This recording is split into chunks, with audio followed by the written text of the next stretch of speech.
Okay, mainit din ang balita, kumukulo pa kasing init ng kaping inyong hinihigop ngayon. Okay, so dito sa video na to ay makikita natin na ayon sa illustration ni Jojo D. Guzman ay by the way pala ay ito pala ay di umano ay ambush kay General Katapang. Kilala niyo to, ito yung pumalit kay dating Bucor Director General Bantag.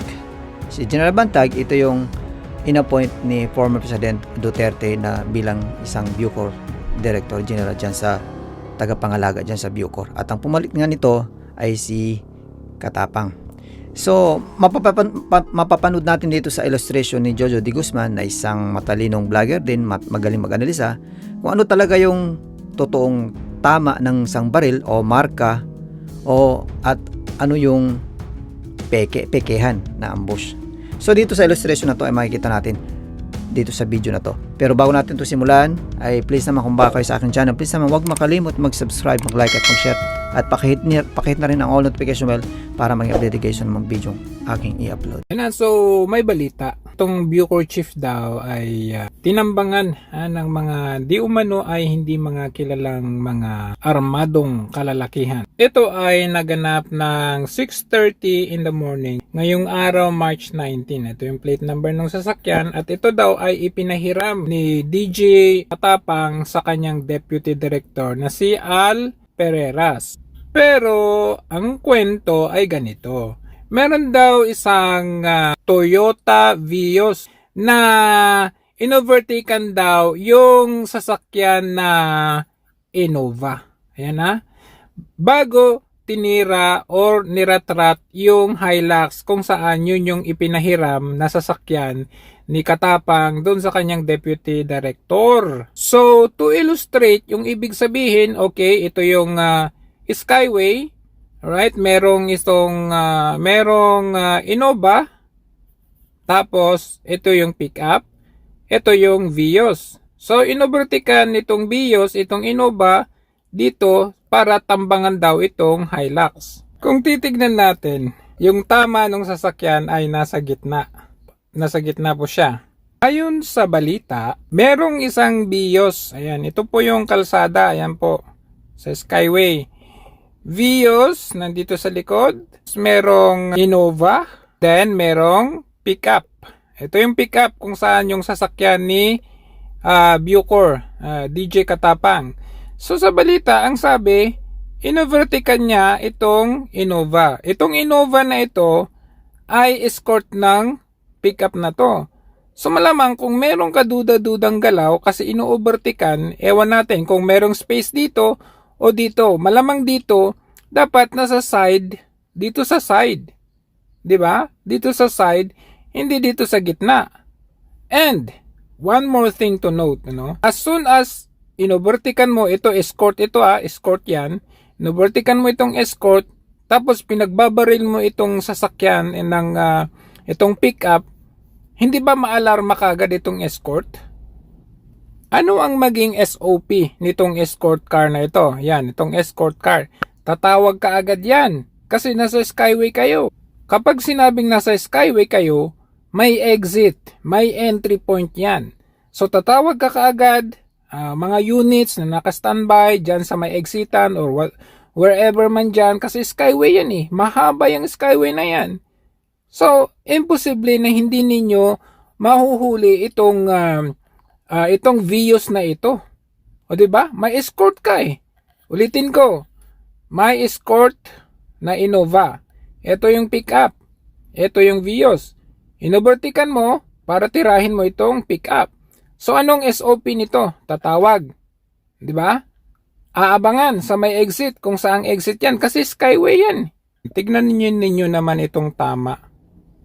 Ito ay malinaw na hindi tama ng baril. So, ito sample ng isang binaril na bulletproof na sasakyan. Ayan makita nyo naman Ayan, sample. Ganyan ang butas niya.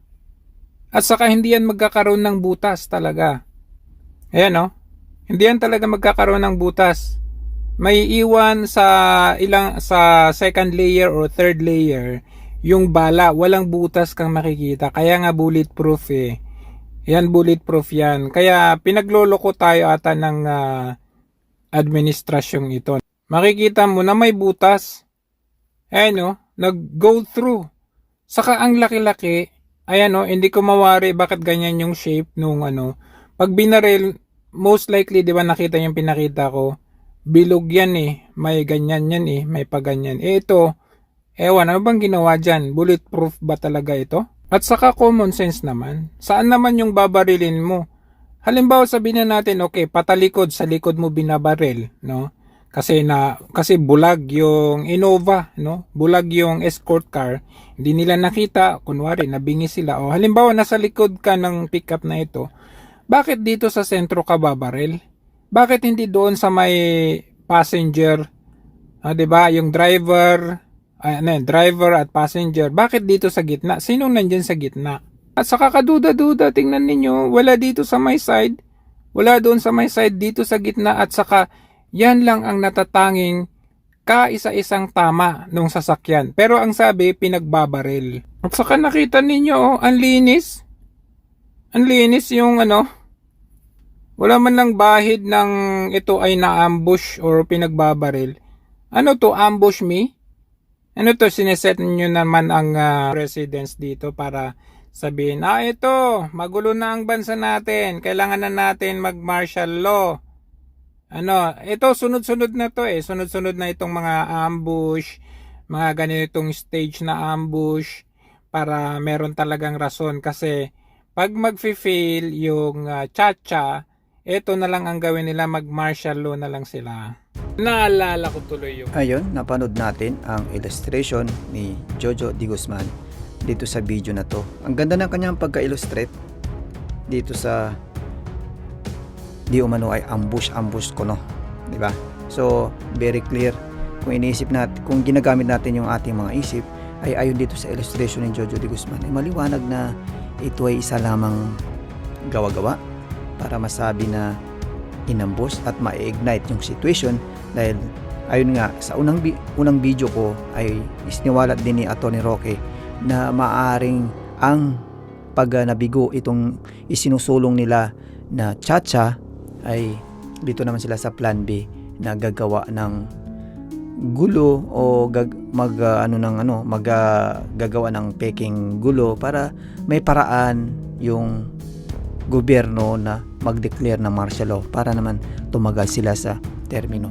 Ganun yung mga estilo na yun. Okay? So ang ganda ng illustration ni Jojo Di Guzman dito. So shout out sa iyo, Jojo Di Guzman, at ito ay courtesy sa iyo sa iyong magandang pag-illustrate sa video na to.